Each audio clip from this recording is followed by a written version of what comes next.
Facundo, ¿vos tenías PowerPoint para utilizar? Sí, doctora. Bueno, de paso te hago hospedador entonces para que puedas compartir tu pantalla. Ahí está. Ahí tenés que apretar abajo el botoncito verde que te dice ¿Me compartir. permite, doctora? Voy a entrar también de mi computadora para poder compartir, Bueno, porque desde la compu no puedo hablar, por eso es que tengo que tener los dos. ajá, ok.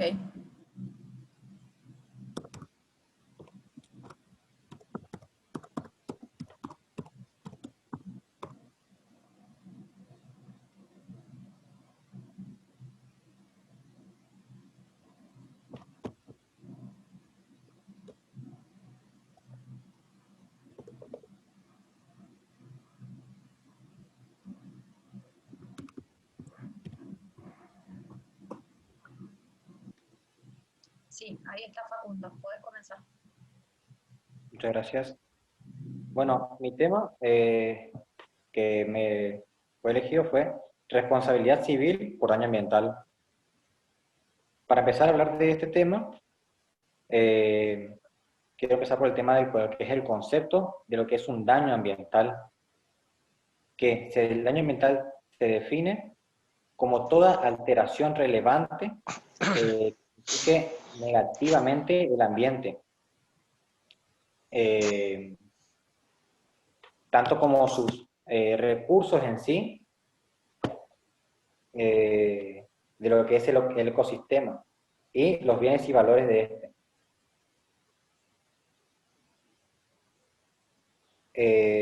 Hay varias leyes que la defienden, entre las más importantes vendría a ser la Ley General del Ambiente número 25.675, como también lo defiende el Código Civil y Comercial en su artículo 240 y la Constitución Nacional en el artículo 41. Primero quiero hablar lo que es el artículo 41 de la Constitución Nacional, que hace referencia de que todos los habitantes gozan lo que es el derecho a un ambiente sano y equilibrado.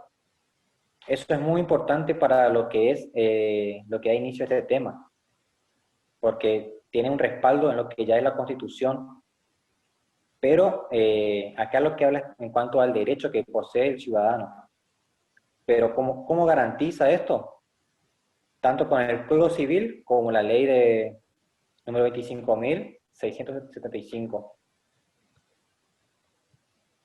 En el Código Civil tenemos lo que es el artículo 240, que hace referencia al ejercicio de los derechos individuales de las personas, eh, que dice justamente, para sintetizar lo que dice el artículo, de que todas las personas eh, tienen sus derechos individuales siempre y cuando no afecten a los terceros, ni tampoco al medio ambiente. No puede afectar el ecosistema en general, a la flora, la fauna, el agua, ni los valores de la biodiversidad. Tampoco el paisaje, ni tampoco lo que es las regiones originarias.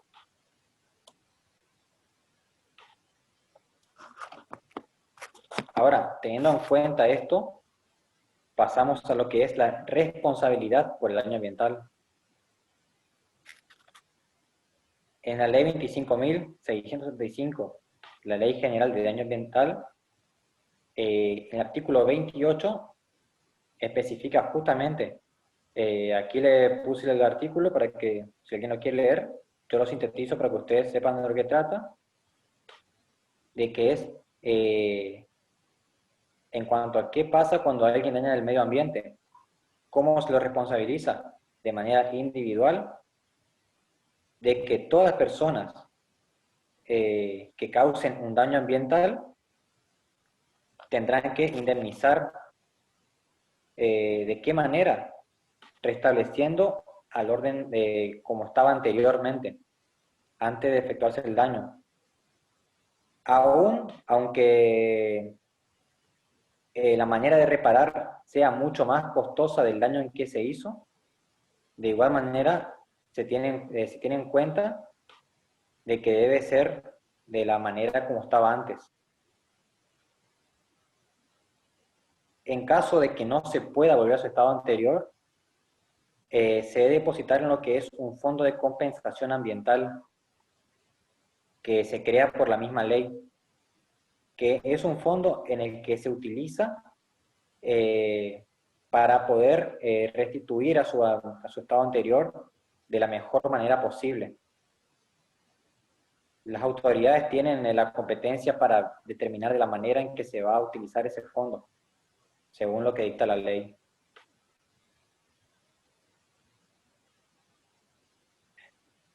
Vamos a lo que es en cuanto a la responsabilidad colectiva, que se da en el artículo 31 de la ley.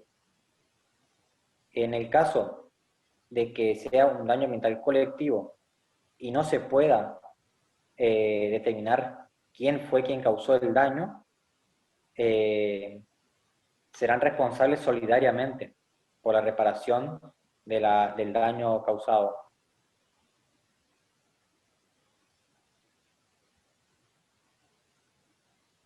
Y para finalizar con lo que es mi tema, le voy a comentar quiénes tienen la legitimación para obtener la recomposición, según el artículo número 30 de la ley. Tendrán legitimación para obtener la recomposición del ambiente dañado el afectado, el defensor del pueblo y las asociaciones no gubernamentales de defensa ambiental. Por ejemplo, lo que vendría a ser Greenpeace, por dar un ejemplo.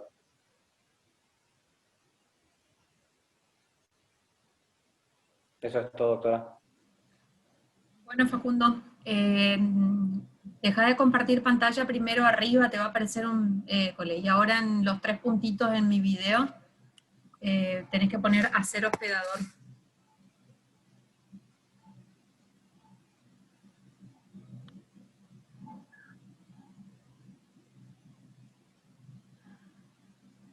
Ahí está. Bueno, en tu caso, Facundo, no te había hecho todavía la devolución del trabajo escrito. Por lo que observo, lo que refleja también el PowerPoint, al igual que lo que pasó con la mayoría de los alumnos que participaron de la actividad, el trabajo no guarda las pautas formales que yo les había requerido, y en tu caso también en particular veo que no lo adjuntaste y ahora tampoco no has comentado ninguna jurisprudencia. No sé si tuviste dificultad para encontrar o se te pasó ese detalle por alto. Así que esas cuestiones las voy a considerar al efecto de la calificación, digamos, por esta actividad. En cuanto al tema, sí, este es un tema, un supuesto de responsabilidad que está vinculado con la Ley General del Ambiente, ley que ustedes van a estudiar en profundidad en Derecho Agrario. Es allí donde vuelve a aparecer esto como contenido, digamos. En cuanto a daño ambiental, encontramos un montón de casos significativos, casos emblemáticos en la jurisprudencia, y la base de todo esto, que es un punto muy significativo de vinculación con nuestra materia, es un principio que rige en todo lo que es el derecho ambiental, que es un principio precautorio, justamente en miras a evitar la provocación de daños al ambiente. Y otra cuestión que también es importante destacar, que lo comentó Facundo, es que acá hablamos de un derecho de naturaleza constitucional.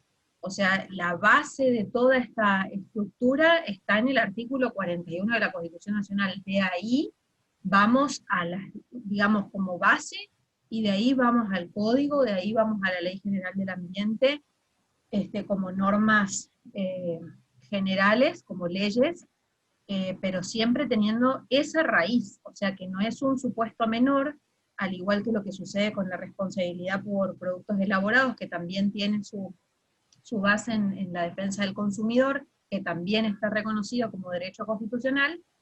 y sobre esa base es que se edifica todo donde se va a trabajar el análisis de los presupuestos de la responsabilidad, que lógicamente va a ser una responsabilidad objetiva.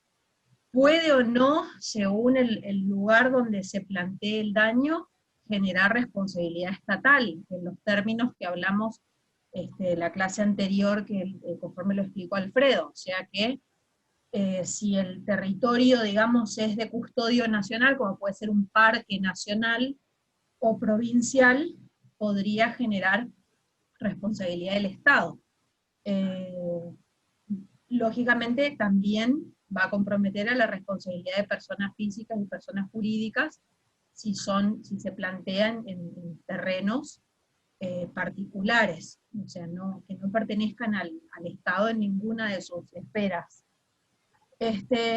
Y teniendo presente ese fondo del que hablaba Facundo, que existe, a donde pueden llegar digamos, a desviarse, por decirlo de alguna manera, las indemnizaciones o las sentencias de condena, cuando justamente previsto para la reparación de esos menoscabos. Bueno, después nos está quedando el otro tema que tenía que exponer Leandro Sauer, que no lo veo conectado, que es el tema de justamente lo que les decía recién, de responsabilidad por productos elaborados. Era un extra, así que solicítenle a él que le pase su trabajo como para que no les quede el bache nomás. Y aprovecho también, no sé si tuvieron oportunidad, el viernes de la semana pasada se hizo la primera etapa de un ciclo de conferencias que organizó la facultad sobre consumidores hipervulnerables. Y se realiza la segunda el 30, que es el viernes de la semana que viene. Si los dejan inscribirse, participen y escuchen, porque por lo menos la primera etapa estuvo muy, muy nutritiva, y parece que no tiene nada que ver con nuestra materia, pero todo el tiempo está el derecho de daño en el medio, cuando el daño se causa a un consumidor, y más aún si el consumidor pertenece a un grupo especial de vulnerabilidad, como por ejemplo cuando el consumidor es una persona mayor, anciana, mayor de edad, o menor de edad, o que tiene algún tipo de discapacidad, que son justamente esos grupos hipervulnerables. Ya el consumidor se entiende que es el sujeto vulnerable de esa relación, y que el productor o que el prestador del servicio es el sujeto fuerte, pero en este caso se agrava y se miran con carácter aún más restrictivo las eximentes, sobre todo el hecho del damnificado, cuando tengo enfrente un sujeto que además tiene una situación de vulnerabilidad en particular. Estuvo muy linda la charla, la del viernes, y fíjense porque por ahí la facultad dejan cuelga en el portal de YouTube, cuelga las grabaciones de este tipo de conferencias. Si pueden escucharlo, estuvo muy lindo. Habló Federico Sola, que es un manual que muchos estudiantes de obligaciones siguen, y también habló, a ver, déjenme que les digo cuál era el otro, que es titular de Derecho de Obligaciones de la UBA, que también justamente hizo especial hincapié al análisis de la eximente hecho del damnificado en este tema. Sebastián Picasso. Son dos autores de mucho renombre en nuestra materia, en derecho de daños y en derecho de las obligaciones. Si logran escuchar esa conferencia, no tiene desperdicio. Por lo menos a ellos dos no tiene desperdicio. Y por lo que vi, estaban quedando toda otra mitad de expositores, entre los cuales está el titular de nuestra cátedra, que es el representativo, digamos, de la UNE, pero son profesores de afuera, que eso es lo interesante por ahí escuchar en temas como estos, y sacar un lindo rédito de este tipo de conferencias. Bueno, ahí ya veo que se conectó Leandro, justo, no sé si estás escuchando, ya estábamos por dar por cerrado tu tema, pero si querés exponer, te escuchamos. Sí, no me di cuenta que habían pasado el link. O sea, yo estaba Si estás practicando hablando no y se escucha. no se escucha.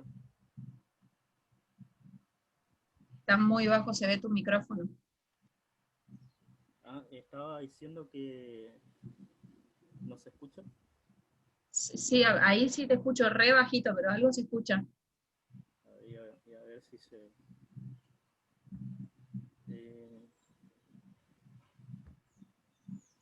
estaba diciendo que, que estaba practicando y no me di cuenta del link. Ah, está, no hay problema. ¿Vos vas a exponer, Leandro? ¿Vos tenés PowerPoint para utilizar? Sí. Bueno, te hago hospedador y fíjate, trata de hablar lo más cerca que puedas del micrófono porque si no, no se va a escuchar.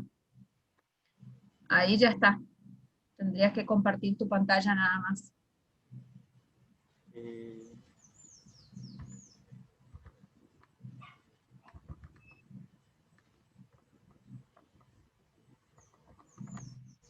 Bueno, mi tema que me tocó, ¿se escucha? Sí. El tema que me tocó es la responsabilidad civil por productos elaborados, ¿no? Esto es algo muy común que suele pasar en la cotidianidad, ¿no? Que, por ejemplo, uno va y compra un televisor y sucede que viene con una línea, viene fallado. Entonces, es muy cotidiano, ¿no? Dice que los fenómenos de consumismo y masificación en la era industrial han generado cambios en la sociedad que se caracteriza por la producción de bienes en serie y gran escala, desde lo que sería que conocemos hoy, por ejemplo, la producción de autos masivamente, de productos electrónicos, todo. La sociedad industrial, mediante la producción de bienes a gran escala y servicios también, se valió de cualquier medio para llegar al gran público que es el consumidor. Esto generó un problema jurídico, ¿no? Así como irrumpe en la sociedad el débil jurídico del presente siglo. Dice que la fabricación en serie suele fallar, los que suele fallar digamos, el control de calidad. También puede pasar que falle, que no se haya controlado bien o se le escapó, y también a veces las informaciones que vienen en la caja de productos puede ser tendenciosa o falta de información, ¿no? Tenemos que ver qué es un producto defectuoso, ¿no? Que se considera producto la cosa natural o industrial destinada a la comercialización. Y también existe productos defectuosos que resultan viciosos, que pueden tener defecto de diseño, de fabricación, de defecto de conservación, defecto de distribución también, publicidad engañosa, como suele suceder en la actualidad, que nos venden un producto y resulta que era distinto, era otra cosa, ¿no? Que también puede ser que compramos, como dije, un televisor y viene una línea fallado y vamos a querer reclamar, ¿no? Y por ahí no nos hacen caso y bueno, y entonces eso es un producto defectuoso que puede pasar, podemos tener en nuestra casa. Y sobre esto tenemos de distintas tesis, ¿no? Distintas posiciones que dice que tenemos la tesis afirmativa que el productor debe hacerse cargo y reparar el daño de la víctima, ¿no? Que se basa esto mediante la garantía de la inocuidad. Dice que garantiza la inocuidad de los productos que lanza al mercado. Esto quiere decir que es la protección de la salud de la persona dañada. Esto se encuentra en el artículo 42 de la Constitución Nacional, en el artículo 5 y 6 de la ley 24240, ¿no? También. Y tenemos también la tesis negativa, que es contraria, ¿no? Que los que tienen ese postulado de tesis negativa dicen que el productor o fabricante no debe hacerse responsable, ¿no? Del daño causado. Si al momento del lanzamiento del producto al mercado cumplió con todos los requisitos, el productor no tiene por qué hacerse cargo del daño que se tiene, ¿no? Que se funda en que no asume el riesgo del progreso científico, dice, y que tampoco que es un riesgo atípico e impredecible, que encarece los costos de producción, digamos, que también impide tal programación de políticas económicas, y eso es lo que encarece, digamos. También tenemos la tesis intermedia, que dice que esto no legisla la responsabilidad del fabricante o productor, pero deja abierto la posibilidad de poder hacerle responsable del daño causado, ¿no? Esto se da más en el ámbito del derecho europeo, que ahí se le deja esa posibilidad, ¿no?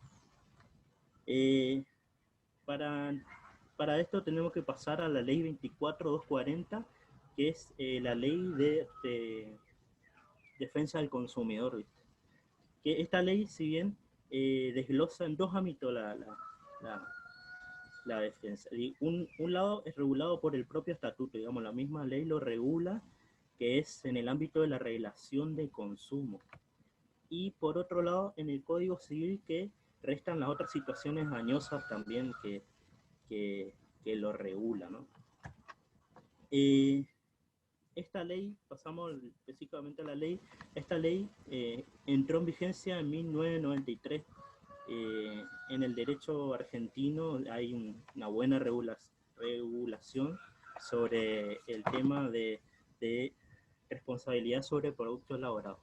Y entra en vigencia en 1993 y contó hasta la actualidad con diferentes reformas. 4 reformas para ser más específico, ¿no? La primera fue ahí nomás, en poco tiempo, que fue la reforma de la Constitución Nacional, ¿no? En 1994, que consagra el artículo 42 de protección del derecho del consumidor. Después pasado el tiempo, hubo otra reforma de la ley 24.999 en el año 1998. Esta ley incorpora el artículo 40, anteriormente vetado de la ley de defensa del consumidor, ¿no? Después hubo un periodo bastante largo y llegó el año 2008 con la ley 26.361, que esta sí fue una gran reforma y modificación de la ley de defensa del consumidor, y introdujo modificación al concepto de consumidor. Consumidor en sentido estricto, el usuario y el expuesto a la relación de consumo, que sería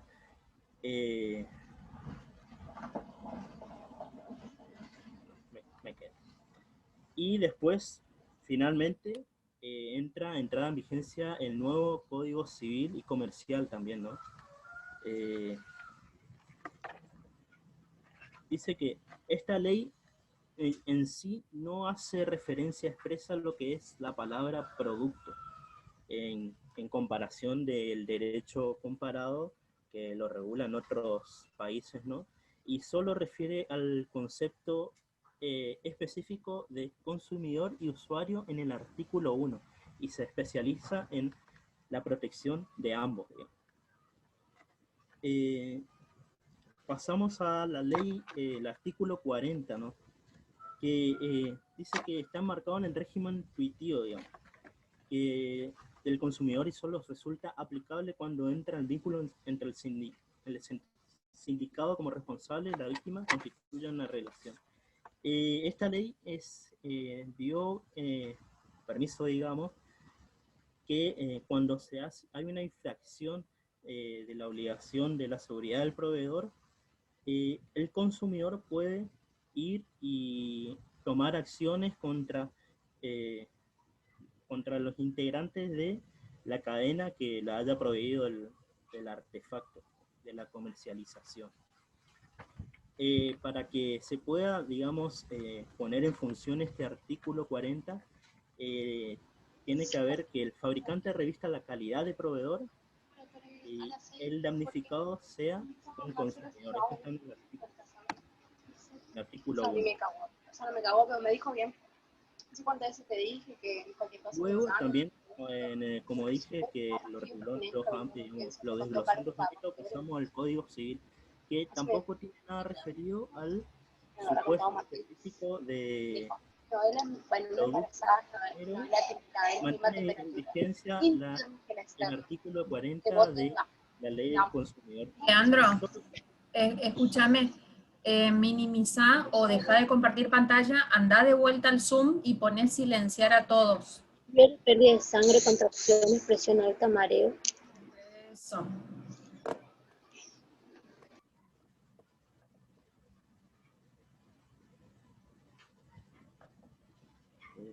Anda al Zoom, minimiza esa pantalla y anda al Zoom, donde nos ves a todos. O ahí al costadito, si te quedó minimizado, maximizalo, digamos, sí. al...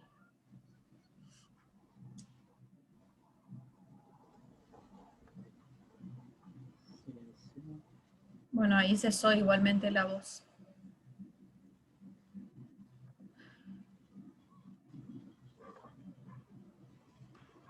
¿Lo encontrás? No me abre el... Bueno, no importa, ahí seguí nomás. Bueno.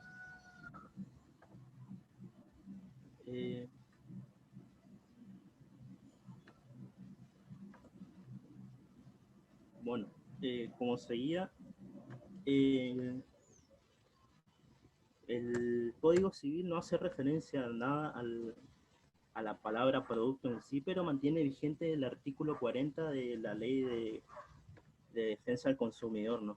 Y está solo sujeto, digamos, los supuestos que encierra a consumidores y usuarios, que está dicho en el artículo 1 de la Ley 24.240. También quedan fuera de ámbito otras, digamos, queda fuera de ámbito y a la aplicación debe recurrir al 1757, que ampara el deber de reparar como consecuencia de la actividad riesgosa del responsable, ¿no? Que también en otros ámbitos que no está regulado por la ley tiene que repararlo. Y ahora están los presupuestos de la responsabilidad civil, digamos que tenemos 4, la antijuricidad, el daño, la relación de causalidad y el factor de producción. Que la antijuricidad dice que la antijuricidad es cualquier acción o omisión que causa un daño a otro, es antijurídica si no está justificada, ¿no? También en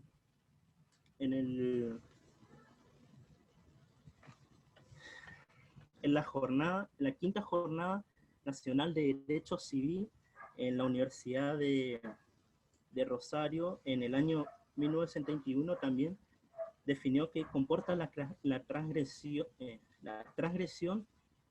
de la normativa lato sensu, que quiere decir que cualquier obrar contra el derecho o también abuso de ella, de la misma, digamos. No debe confundirse antijuricidad con daño, porque ambos son elementos necesarios de la responsabilidad civil, tanto como la causalidad y el factor de atribución, y que una actividad riesgosa es una actividad potencialmente dañosa, aunque ilícita, en tanto se convierte en ilícita la actividad riesgosa que provoca el daño. O sea, que si en una actividad riesgosa, que sabemos que es dañosa, recién hay un ilícito cuando esta actividad lo provoca un daño. Por ejemplo, la explosión de una botella en una fábrica, que sabemos que eso puede suceder, pero recién se vuelve ilícita cuando provoca el daño a un obrero, un trabajador. También tenemos el daño, que el ARENS ha definido como el menoscabo que consecuencia de un acaecimiento o evento determinado que sufre una persona ya en su bienes vitales naturales, ya en su propiedad o en su patrimonio. También en el Código Civil se lo encuentra en el artículo 1737. Dentro del daño tenemos la indemnización que está en el artículo 1738, ¿no? Que el Código Civil establece que la indemnización comprende la pérdida o disminución del patrimonio de la víctima, el lucro cesante en beneficio económico, esperando de acuerdo a la probabilidad objetiva de su obtención y la pérdida de chance. Incluye especialmente la consecuencia de la violación de los derechos personalísimos de la víctima en su integridad personal, salud psicofísica, sus afecciones espirituales legítimas y las que resultan interferencia en su proyecto.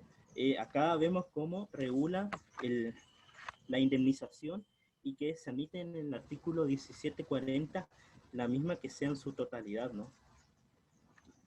Entonces, tenemos daño con lo expuesto cuando son aquellos que sufre una persona en su bien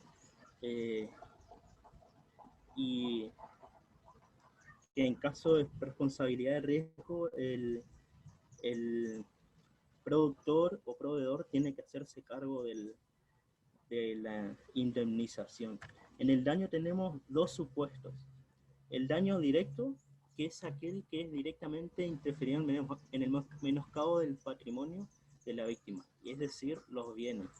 Se lo puede encontrar en el artículo 40, atendiendo al principio de reparación integral y que se reparen los daños sufridos por la persona. Y el segundo es daño punitivo, que es aquella suma de dinero que los tribunales ordenan a pagar a la víctima por haber sufrido el ilícito y los daños que tuvo. Esto no está regulado ni en Europa ni en América, así que no se usa.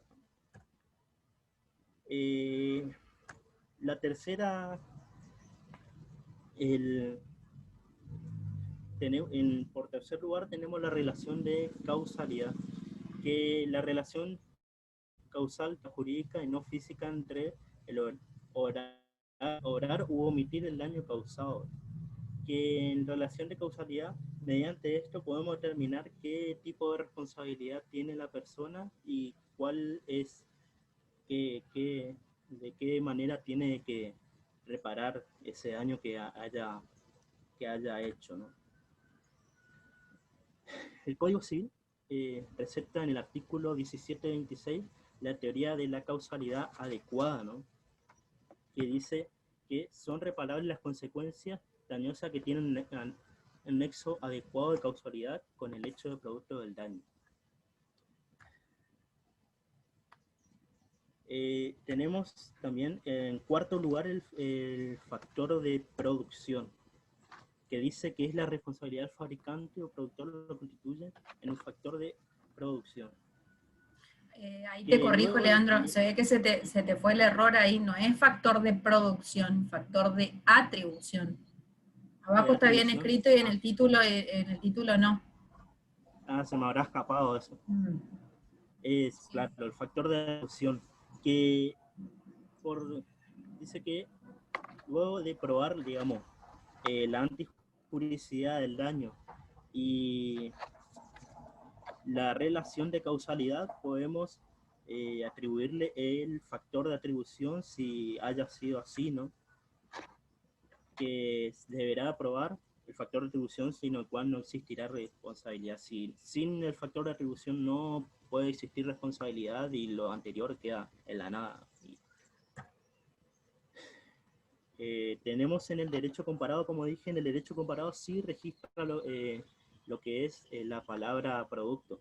Y tenemos en Brasil la ley 8078, que sí se lo compara como un verdadero estatuto de consumidor, que define un producto como cualquier cosa, cualquier bien mueble o inmueble, material y inmaterial.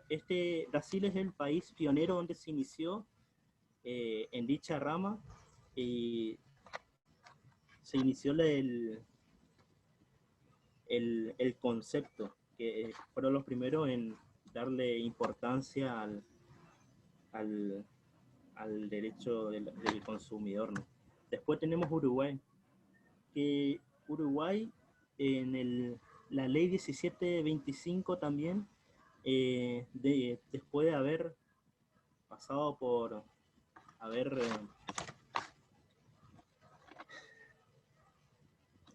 hubo diversos proyectos, ¿no? Y al final, en el artículo 5, decidieron seguir también el lineamiento de Brasil de definir producto como un bien mueble, inmueble, material o inmaterial también. También tenemos a Paraguay, que es muy reciente también su regulación, que también siguió a Uruguay, y que entiende por producto como cosas muebles, consumibles y las no consumibles, dejando así afuera lo- los bienes inmuebles. Paraguay no recepta los bienes inmuebles como lo regula, digamos. Y bueno, y la jurisprudencia que les elegí, que es un fallo dictado por la Cámara Contenciosa Administrativa de la Sala 6 en autos de Carrefour, Argentina, Sociedad Anónima, versus Secretaría de Comercio e Inversiones, es del año 97, que dice que Carrefour había recibido, digamos, mercadería, y el director general de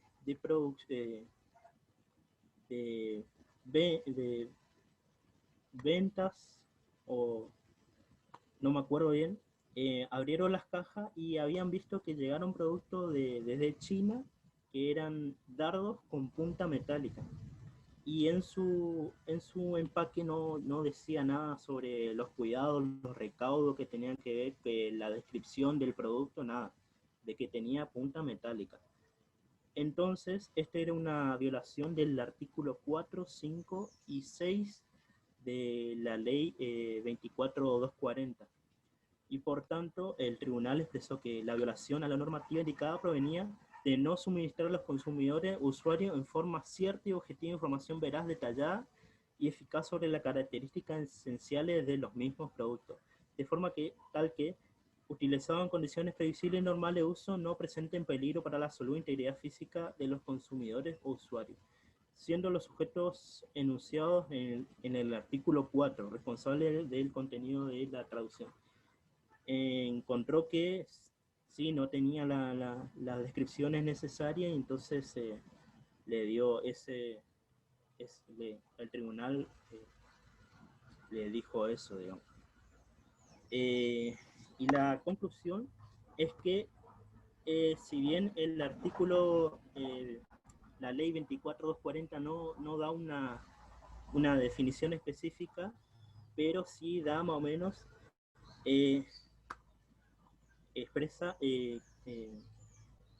referencias para poder guiarse más o menos, y permitir su conceptualización.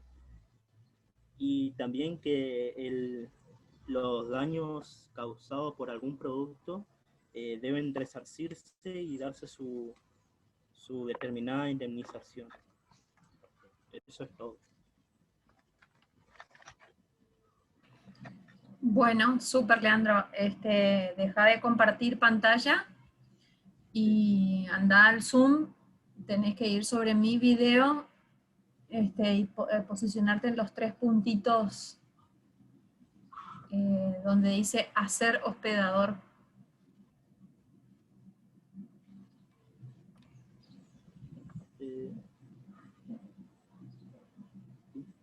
Video, ¿dónde?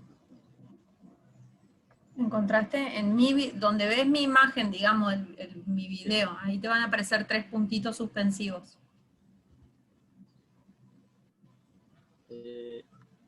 No me aparece. A ver. Estás en fíjate, viste en galería arriba para vernos a todos.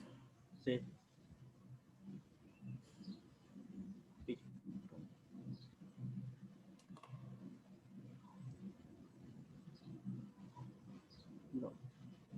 No me aparece eso. ¿Querés compartir pantalla? Y te indico. Compartí de vuelta la pantalla. ¿A vos ahí te queda minimizado el zoom? ¿Te queda Sí. una ventanita de video nada más? Sí, queda así. Y fíjate, toquetea ahí donde te aparece mostrar video. Si te aparece un solo video, tendrías que ponerle el que te dice, espera que yo toqué y ahora no me sale a mí la opción. Mostrar video en cuadrícula. Sí, ahí está. Ahí está. Ahí está, listo, espera. Yo saco...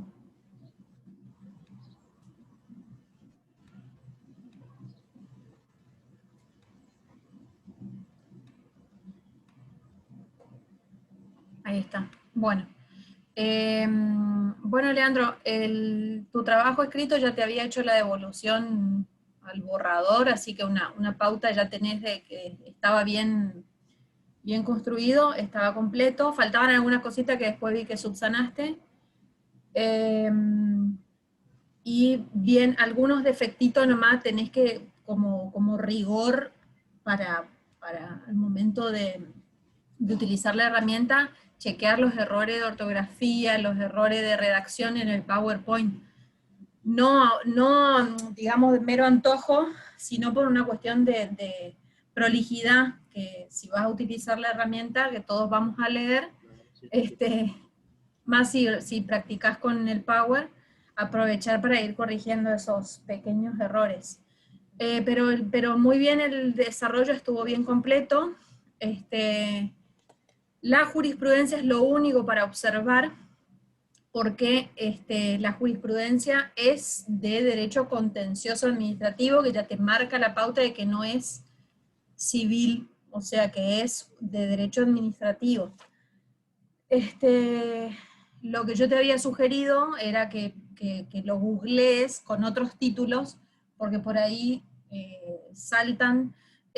Obviamente que eso está predeterminado por las cosas que uno usualmente busca en Google, ¿no es cierto? A mí me salen un montón de resultados, como normalmente utilizo, pero te tiraba esas pautitas para que le pongas, por ejemplo, daño punitivo, y desde ahí busques alguna jurisprudencia que ya incluso hemos visto cuando hablamos de las funciones de la responsabilidad en la primera bolilla de esta parte. O sea, cuando hablamos en la bolilla 11 de la función disuasiva, recordarán ustedes que hablamos ya del artículo 52 bis de la Ley de Defensa del Consumidor. Entonces, desde ahí podía ser una buena piedra angular para encontrar jurisprudencia donde se condene a indemnizar, que eso es lo que a nosotros nos interesa, que se condene a indemnizar a el prestador, al proveedor, al fabricante, a quien fuere, a favor del consumidor. Lo único que estaba para observar, si el resto quiere googlearlo, o para hacerlo más gráfico cuando estudien el tema de función disuasiva, ponen daño punitivo y van a encontrar un montón de jurisprudencia. O sea que no necesariamente va a ser administrativa, porque puede ser que el resarcimiento se obtenga por vía de la subsecretaría o secretaría de Defensa del Consumidor, pero muchas veces en sede judicial, que incluso yo les comenté que así pasaba, la tarifación de ese tipo de rubros se deja relegada a los jueces.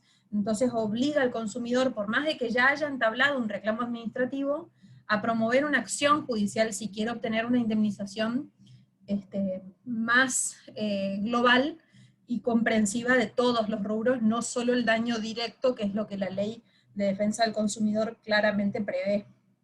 Y les había comentado, bueno, antes de que vos ingreses, les había comentado a tus compañeros de estas jornadas de consumidores hipervulnerables, lo repito, ahora que estás vos escuchando, que aprovechen que queda la segunda etapa de la disertación el 30, y si logran conectarse y poder escuchar la primera etapa, les decía que había sido muy, muy buena, con profesores de afuera, y muy gráfica acerca de todo este tema, pero circunscripto a consumidores que que integran grupos especiales de vulnerabilidad. O sea, cuando el consumidor es un anciano, un menor de edad, una mujer,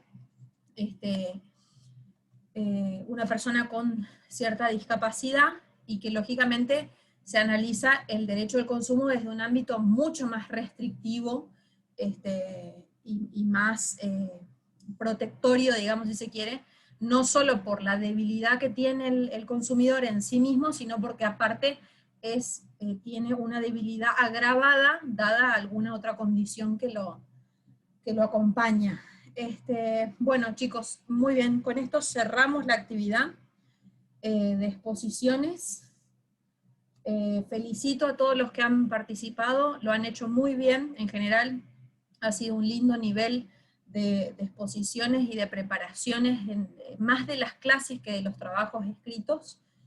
En los trabajos escritos en general hubo agua, pero es una cuestión, en este caso secundaria para los fines que a nosotros nos interesa, que es activar la participación de ustedes y poder escucharlos en un momento donde estuvimos en un año donde no nos conocimos ni las caras, porque todas las personas sin cámara, sin video activado, imagínense, el otro día decía una profesora que estamos que parece que hacemos sesiones de espiritismo, que todo negra la pantalla y nosotros, fulano, estás ahí, o sea, imagínense que para el profesor es hablar y verse a sí mismo, es hablar a un espejo. Entonces con esta actividad un poco quería eso de conocerlos, de escucharlos, de ver cómo se desenvuelven en la preparación de un tema en forma autodidacta, porque al haberlo hecho bajo este sistema y con poca posibilidad de consulta, que no todos encima incurrieron, digamos, en contactarme por el correo, fue un soltar la soga y que hagan lo que mejor les parezca, y en general se hizo bastante bien, digamos, dado el contexto en el que nos encontramos, estuvo bastante bien. Me quedo satisfecha con el resultado que obtuvimos. Espero que el resto que no participó en esta ocasión lo haya también, comparta, digamos, esta apreciación, y ojalá que les haya servido a todos escucharse entre sí, digamos, o sea, no solamente escuchar al profesor, sino poder nutrirse de algo que explica un compañero.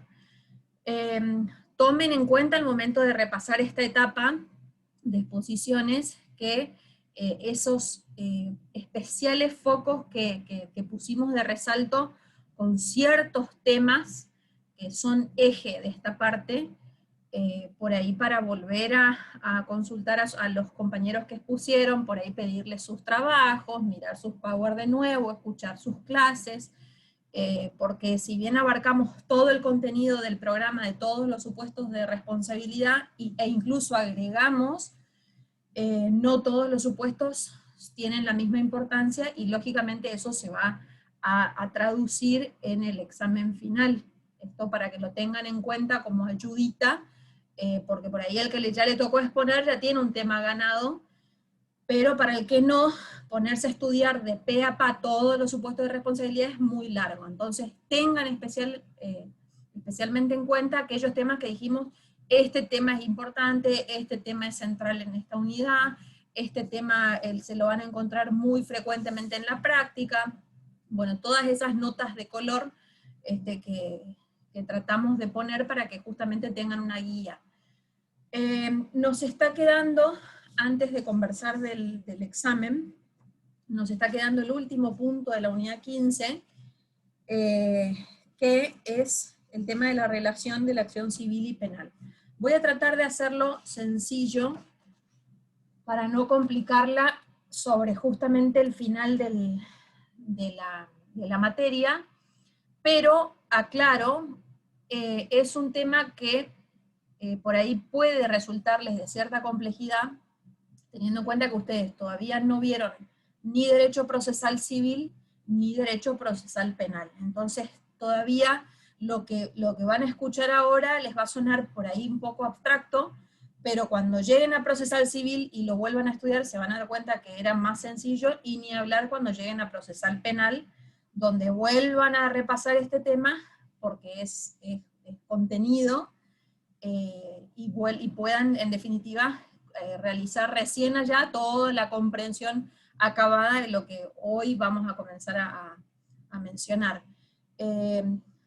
Son cuestiones que por ahí, esto, aclaro, es un tema común a todo lo que es responsabilidad civil. O sea, acá vamos a ponerle la tapa a la caja de la que hablábamos al principio. Logramos construir, probar los 4 presupuestos de la responsabilidad en el supuesto especial que fuere. Llegamos a la indemnización, bueno, a ver cómo lo voy a, o en miras a obtener la indemnización, cómo lo voy a presentar ante un juez. Y en definitiva, acá hay que articular estas 2 ramas del derecho, que es la civil y la penal. Pareciera que no tienen roce, pero sí, en este punto, cuando hablamos de la función resarcitoria, sí tienen estrecha vinculación. Si bien en muchas oportunidades hablamos del expediente penal, bueno, ahora vamos a ver cómo el legislador previó en ambas ramas del derecho esa interrelación. Acá nosotros tenemos que partir de lo que ya sabemos, o sea, si tenemos que buscar, veamos en el repaso. Nosotros sabemos desde causa-fuente que tanto el delito como el cuasi-delito son causa-fuente de obligaciones. O sea, sabíamos que cuando se comete un delito puede producir un daño, y ese daño hay que repararlo. O sea, hace emerger a la obligación de reparar los daños que se ocasionan. En el derecho penal habíamos dicho que no existía la noción de cuasi delito, o sea que para el derecho penal era lo mismo hablar de delito, en tanto lo que variaba era el factor de atribución, si iba a ser bajo el dolo o bajo la culpa, pero que el término era común tanto a uno o a otro supuesto como delito. Bueno, entonces nosotros tenemos que considerar aquellos hechos o eventos dañosos que, a la vez de posibilitar la reparación del daño o de poder reclamar la reparación del daño, estén captados por el Código Penal como delito. O sea, esos eventos que son punto en común. O sea, yo sé que civilmente puedo obtener la reparación de los daños causados, y sé que a la vez el derecho penal en su código lo tiene tipificado como conducta delictiva.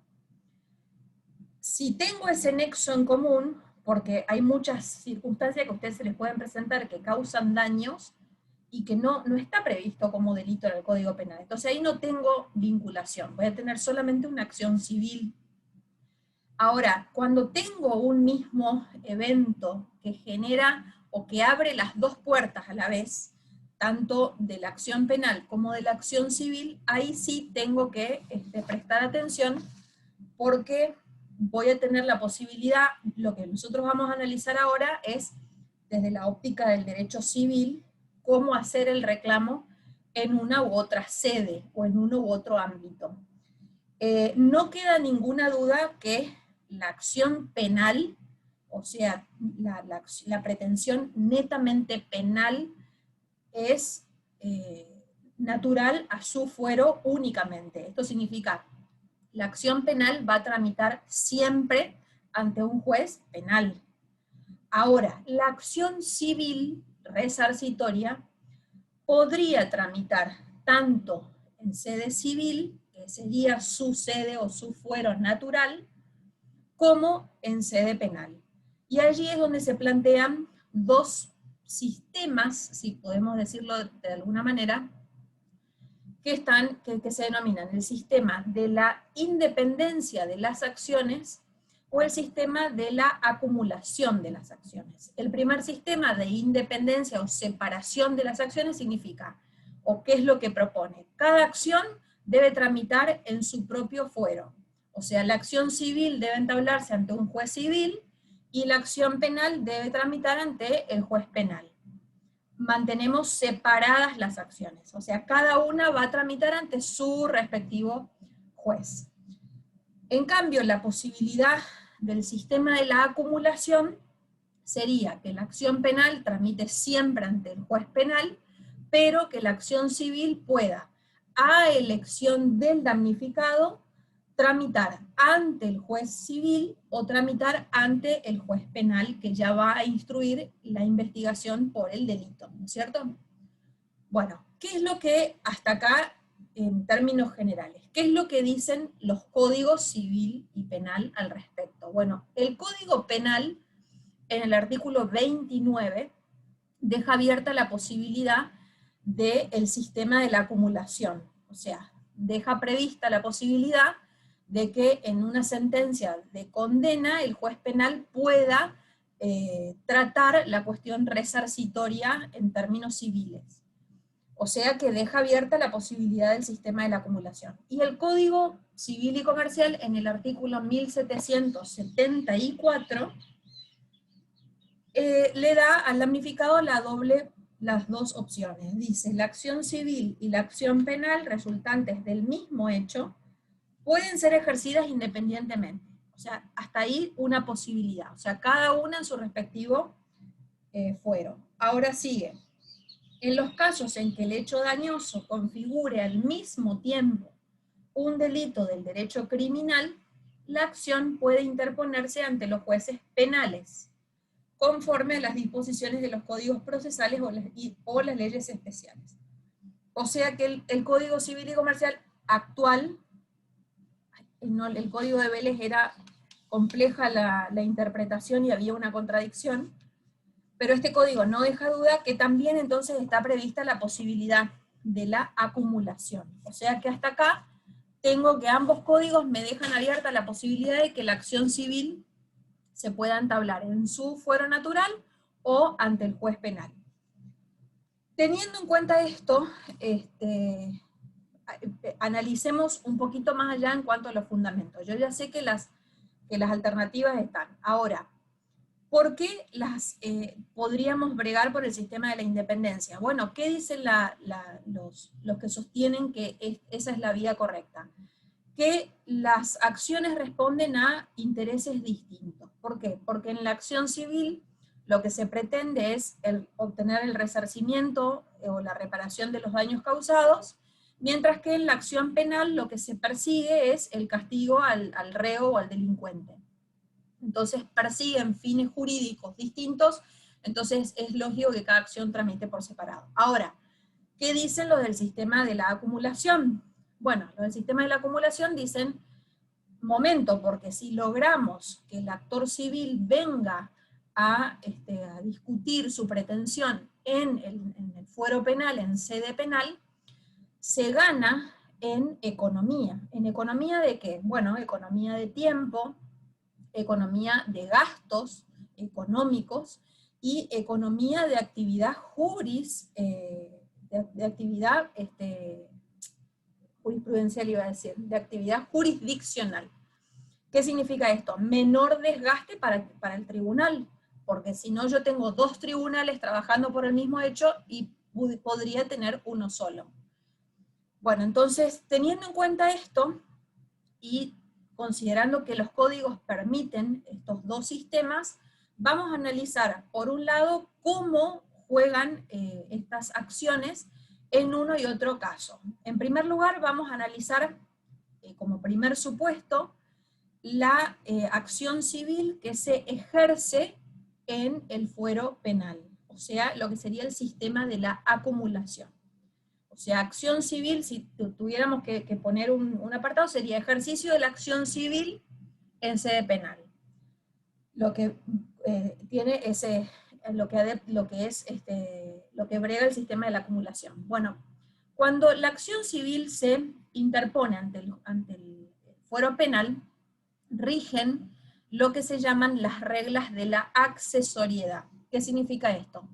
Que el objeto principal del proceso penal sigue siendo la pretensión penal, o sea, va a seguir siendo la investigación del delito y el castigo al delincuente.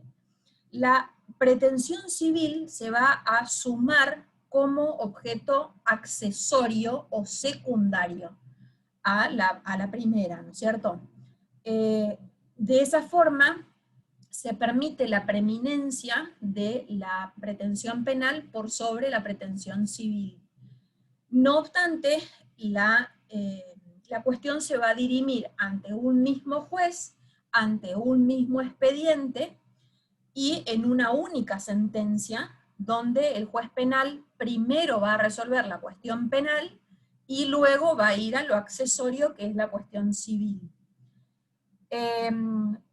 No obstante ello, por más de que van a tramitar ante el mismo expediente, ante el mismo juez, cada pretensión, cada acción se va a regir por sus propias reglas. O sea, yo a la pretensión civil, por ejemplo, quiero probar el daño, y bueno, tengo, ¿qué ley voy a utilizar? El Código Civil y Comercial. No es que se produce una mixtura y aplicamos cualquier ley a cualquier acción, no.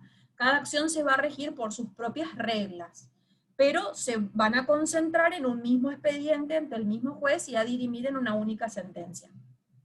La sentencia que el juez penal dicta sobre la cuestión civil hace cosa juzgada. ¿Qué significa?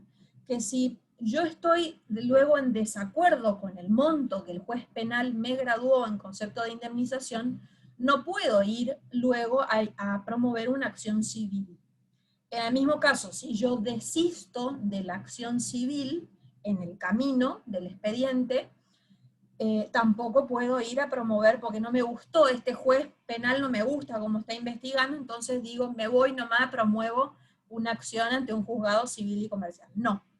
Una vez que la acción civil se admite, ahora vamos a ver, les voy a explicar un poquitito más de profundidad, pero una vez que el actor civil ya está como parte en el proceso, y en tanto no desista de la acción, lo que el juez penal en definitiva decida, ya cierra toda discusión. No puedo volver a abrir el debate ante otro juez.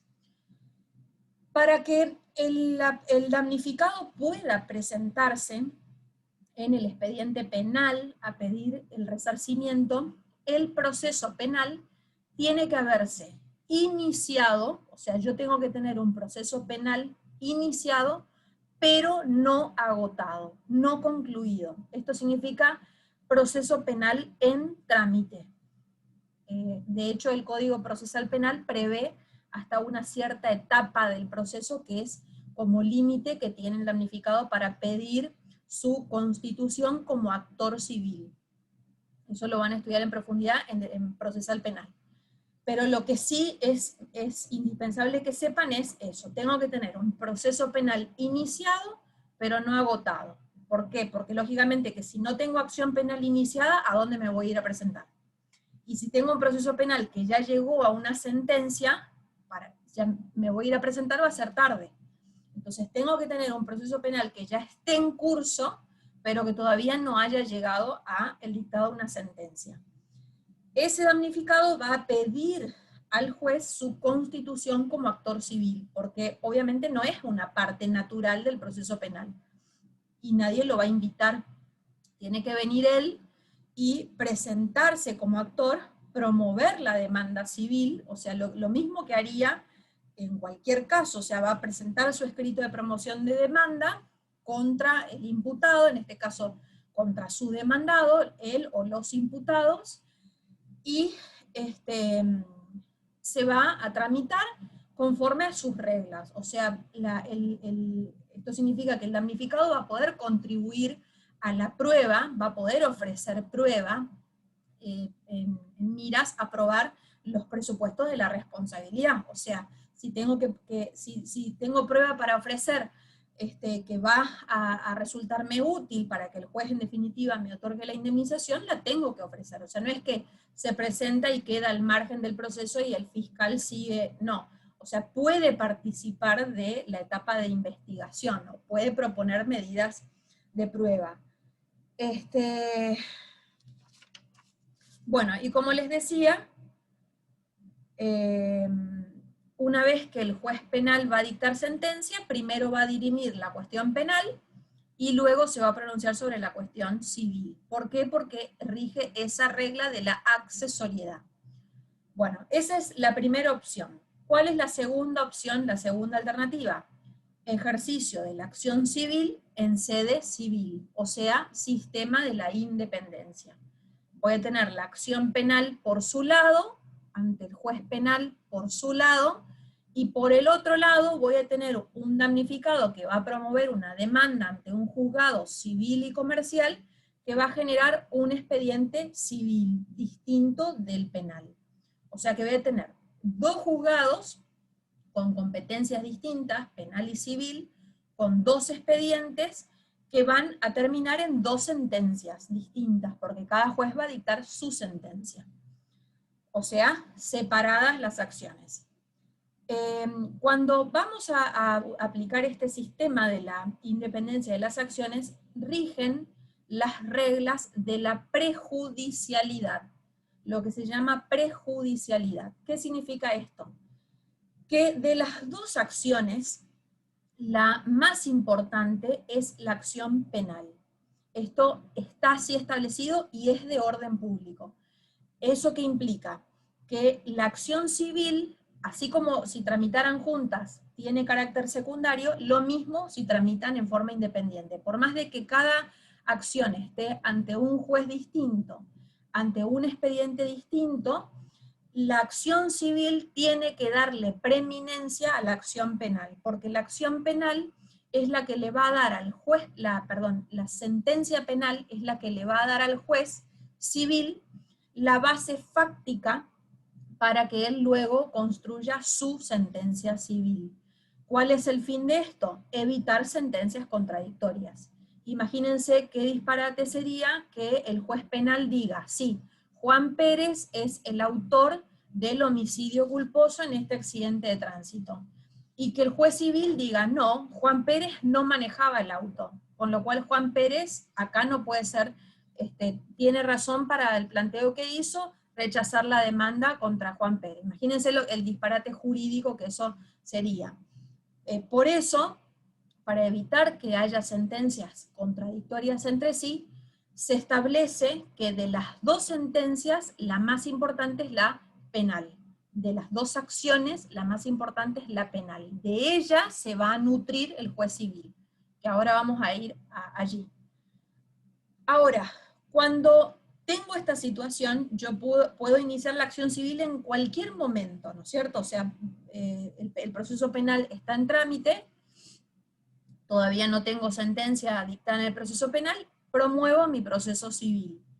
Bueno, ¿qué va a pasar con esa causa civil? Esa causa civil va a avanzar conforme sus estadios normales, o sea, va a haber una demanda, va a haber una contestación de la demanda, actualmente va a haber una audiencia como etapa siguiente, que es una audiencia en principio de conciliación. Si luego no sucede la conciliación, se abre la causa pruebas, se va a producir todo el periodo probatorio, se va a realizar una segunda audiencia, que es la audiencia final, se va a alegar y recién allí el juez civil estaría en condiciones de dictar sentencia.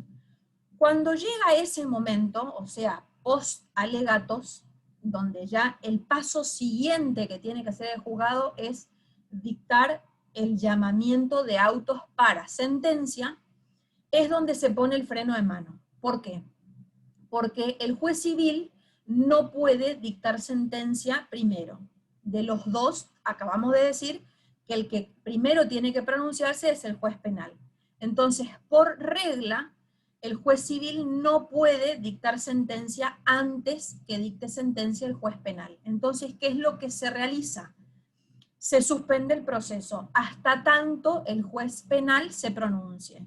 O sea, le preguntamos en ese momento, llegamos hasta allí, preguntamos en ese momento al juzgado penal en qué estadio está el expediente, si se dictó o no se dictó sentencia. Si queremos verlo el expediente, lo pedimos, lo remiten, generalmente nos dan por 3 o por 5 días la causa, viene el expediente al juzgado, se mira, se revisa, se encuentra que el juez penal todavía no dictó sentencia, se devuelve la causa al juzgado para que continúe su tramitación, y el expediente civil se suspende.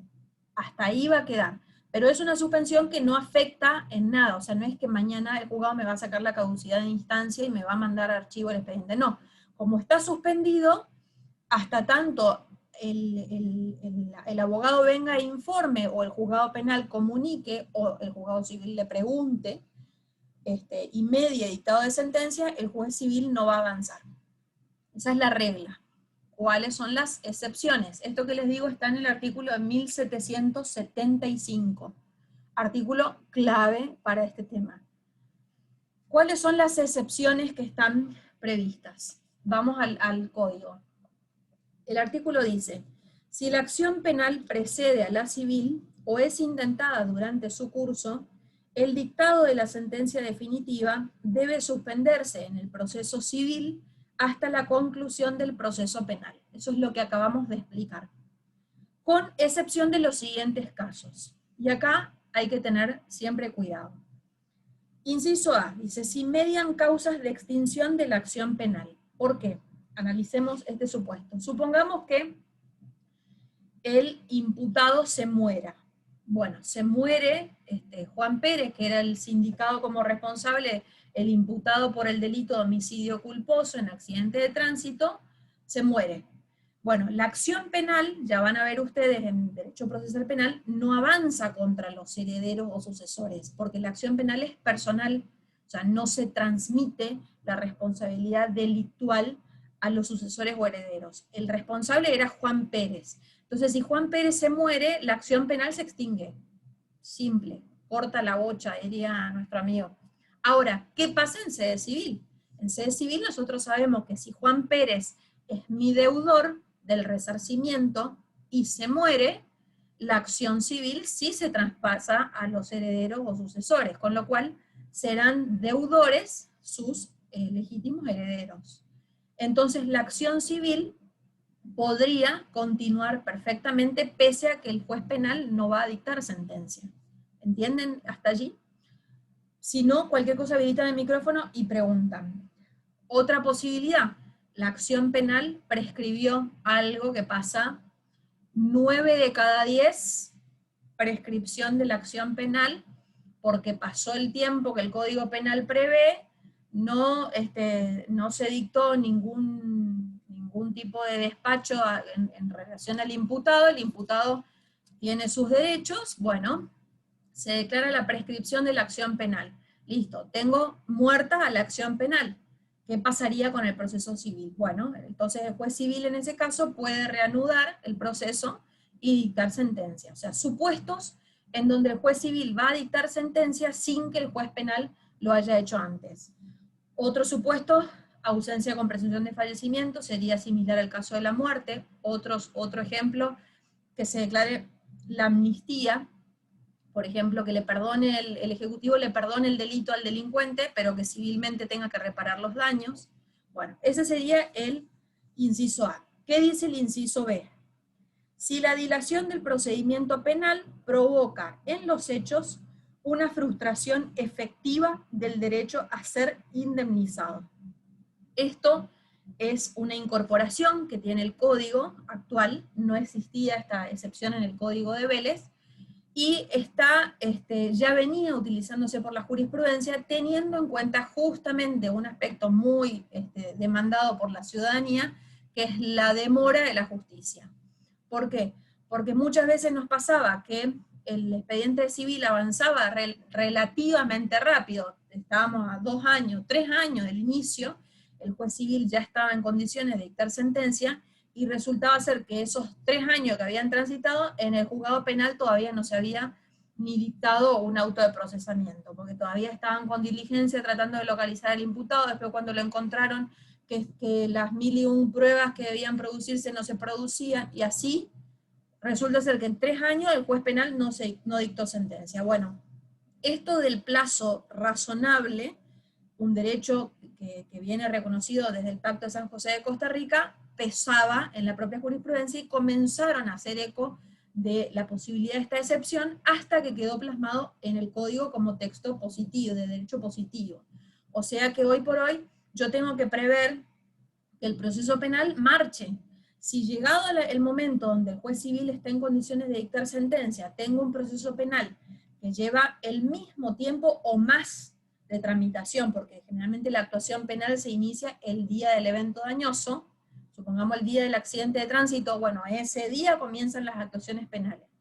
Generalmente la demanda civil se interpone al poco tiempo, pero puede pasar, conforme los plazos de prescripción, menos de 3 años, pero 3 años al fin. O sea, puedo ya tener 3 años de proceso penal en trámite, más todo el tiempo que tarde el expediente civil. Y acerca de cuánto es el plazo razonable, van a encontrar jurisprudencia variada, que habla de 2 años, 3 años, 4 años, y ni hablar si son más, donde el expediente penal no llega a concluirse, y entonces el juez civil, haciendo aplicación de esta excepción, puede desoír, digamos, esta regla y dictar lo mismo sentencia.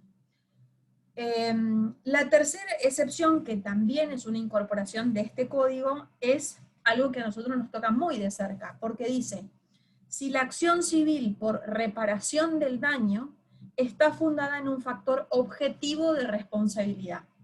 Y acá entonces, ¿qué es lo que sucede? Si la imputabilidad como presupuesto de responsabilidad, estoy hablando de la acción resarcitoria, va a ser objetivo, fíjense todo lo que queda adentro. Estamos hablando de hechos, los daños causados por el dependiente que acarrean la responsabilidad del principal, estamos hablando de la responsabilidad de los establecimientos educativos, responsabilidad de los padres, responsabilidad de los hechos, por los hechos, hechos derivados de las cosas y actividades riesgosas, o sea, todo lo que queda dentro de lo que nosotros hemos visto que tiene factor objetivo de atribución. En todos esos supuestos contra quien yo contra quien estoy demandando, si la imputabilidad se va a analizar utilizando un factor objetivo de atribución, puede el juez civil dictar sentencia sin que el juez penal todavía lo haya hecho. ¿Por qué? Porque en materia penal la imputación es siempre subjetiva. Entonces no va a haber nunca posibilidad de sentencia contradictoria cuando la imputabilidad, el factor de atribución, va a ser diferente. Hasta allí, en principio, porque ahora vamos a ver que está prevista una posibilidad de revisión. Pero en principio, si el juez penal va a analizar si hay culpa o dolo, a mí, juez civil, eso no me va a variar porque yo lo voy a imputar por el riesgo creado. Entonces, que el juez civil diga en definitiva si había culpa o no, al juez civil no le da ninguna base que tenga que respetar, porque la imputación la va a analizar desde otro lugar. Entonces, cuando tengo un factor objetivo de atribución, va a llegar el expediente a la etapa de alegatos y el juez tiene que llamar autos para sentencia. Es correcto si quiere hacer alguna mención, pero lo que no puede hacer es suspender el proceso. Y acá se van a encontrar con que todavía hay un ayornamiento que no viene muy rápido, con que los jueces civiles siguen suspendiendo procesos donde la resolución va a ser con código nuevo, porque hasta ahí tengo otra cuestión a considerar. Si el juez penal si el juez civil va a resolver aplicando Código Civil y Comercial actual, donde tengo la mayoría de los supuestos de responsabilidad con factores objetivos de atribución, o si lo va a hacer con Código de Vélez, donde había muchos supuestos que era la responsabilidad subjetiva. Pensemos el caso de los animales, por ejemplo, que decíamos el caso del perro era factor subjetivo de atribución, y ahora este código lo varió como factor objetivo. Entonces tengo que ver, según la fecha del evento dañoso, tengo que analizar si el juez va a aplicar ya Código Civil y Comercial nuevo, entonces tengo que ir a ver qué supuesto de responsabilidad es, qué factor de atribución tiene previsto, y si el juez me acaba de suspender el proceso, plantear un recurso de revocatoria y decirle, no, señor juez, excepción, artículo 1775, inciso C. Entonces, de esa forma poder levantar esa traba y avanzar. No obstante, el juez civil es muy posible que pida lo mismo tener a la vista el expediente penal. O sea, puede ser que, si bien no le suspendan el dictado de la sentencia, pero que como medida previa se pide el expediente penal para tenerlo a la vista como prueba, como un elemento más de prueba, para dictar la sentencia. Pero lo que no puede hacer el juez en ese caso es no dictar sentencia. Cuando esta situación se plantea, imaginemos el caso del accidente de tránsito, que es el caso más significativo donde la prejudicialidad varió, porque hasta acá, hasta Código de Vélez suspendíamos, porque al conductor del vehículo lo imputábamos a título subjetivo y ahora va como guardián, entonces va con factor objetivo de atribución. Al código actual, que no vamos a suspender, el juez va a dictar sentencia. ¿Qué pasa si el juez penal dicta sentencia posterior y varía alguna cuestión, o la valoración de alguna cuestión que el juez civil dio como cierta? Bueno, en ese caso está prevista la posibilidad en el artículo 1780 de pedir la revisión de la sentencia civil, o sea, cuando el juez penal modificó algo que el juez civil había tomado como base para su sentencia. Bueno, tiene que haber una correlación, porque dijimos, no puede haber sentencias contradictorias y la acción penal sigue teniendo preeminencia. Entonces, en ese caso, el damnificado o el imputado, quien fuere el demandado, deberían pedir la revisión de la sentencia civil. Fíjense lo que dice el artículo. La sentencia penal posterior a la sentencia civil no produce ningún efecto sobre ella, eso es en principio, excepto en el caso de revisión. La revisión procede exclusivamente a petición de parte interesada en los supuestos siguientes. Si la sentencia civil asigna alcance de cosa juzgada a cuestiones resueltas por la sentencia penal, y esta es revisada respecto de esas cuestiones, excepto que derive de un cambio de legislación. Y después dice, en el caso previsto en el artículo 1775, inciso C, que es lo que acabamos de comentar, con el tema de la responsabilidad objetiva. Si quien fue juzgado responsable en la acción civil es absuelto en el juicio criminal por inexistencia del hecho en que funda la condena civil o por no ser su autor. Bueno, lógicamente que en ese caso debería entonces el juez civil readecuar su sentencia conforme a la sentencia penal posterior. O sea que en definitiva, la discusión nunca va a terminar de estar cerrada hasta tanto el juez penal se pronuncie y encuentre las dos sentencias que no hayan contradicciones.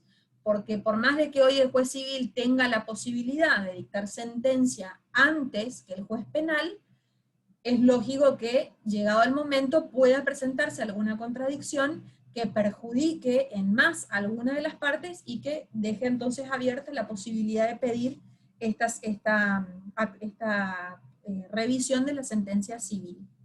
Bueno, ¿qué nos queda por analizar? Nos queda por analizar cómo influye, no en los casos de excepción, sino en los casos de la regla, lo que decíamos recién. El juez civil espera, suspende el proceso, espera que el juez penal se pronuncie. Bueno, se pronuncia el juez penal, dicta sentencia el juez penal. Bueno, ¿cómo va a influir esa sentencia respecto al juez civil? ¿Qué tiene el juez civil que tener presente al momento de dictar la suya? Bueno, y ahí tenemos dos artículos. El 1776, que nos presenta una posibilidad, que es la sentencia condenatoria, y el artículo 1777, que me presenta la otra posibilidad, que es la sentencia absolutoria. Bueno, en el primer caso, si el juez penal condena al imputado, dice que ello produce efectos de cosa juzgada en el proceso civil respecto a la existencia del hecho principal que constituye el delito y la culpa del condenado. O sea, que sobre la existencia del hecho y la culpa del condenado, el juez civil ya no puede entrar a valorar. O sea, ese es su base, su presupuesto fáctico para desde allí construir la sentencia. O sea, él ya no puede, como juez civil, decir lo contrario. ¿Está?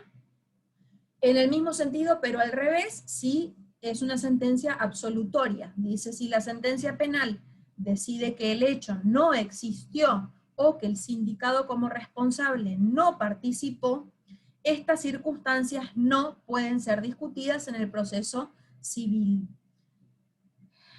si la sentencia penal decide que un hecho no constituye delito penal o que no compromete la responsabilidad penal del agente, en el proceso civil puede discutirse libremente ese mismo hecho en cuanto generador de la responsabilidad civil. Bueno, vamos con la primera parte. Entonces, la sentencia penal le va a dar al juez civil las bases que no va a poder discutir ni contradecir en cuanto a la existencia o inexistencia del hecho y en cuanto a la culpabilidad del sindicado como responsable, o no, culpa o inexistencia de la culpa.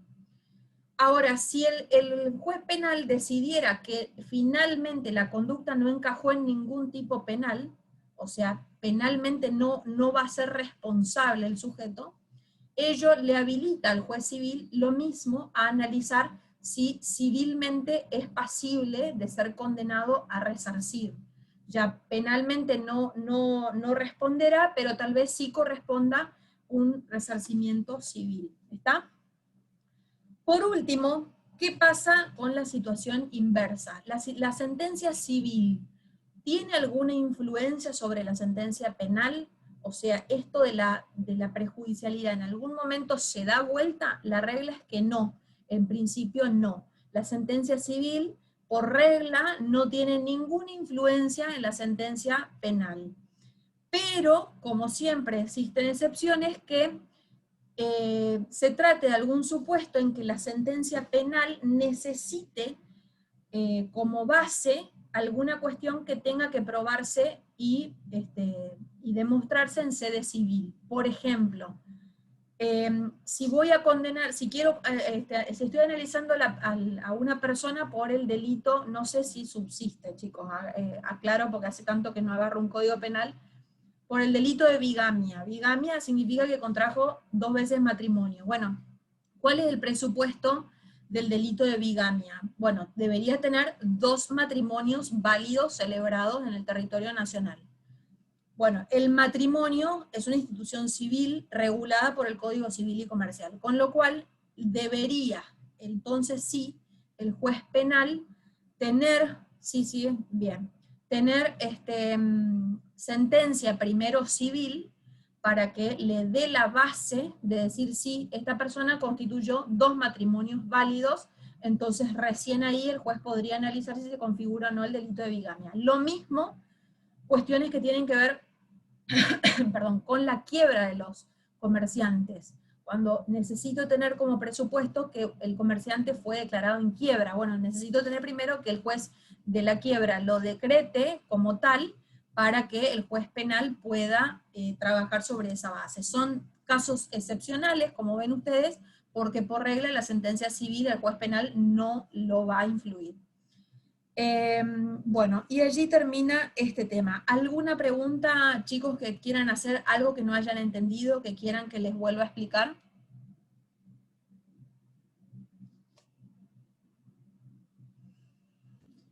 No, ¿todo bien? ¿Se entendió todo? Bueno.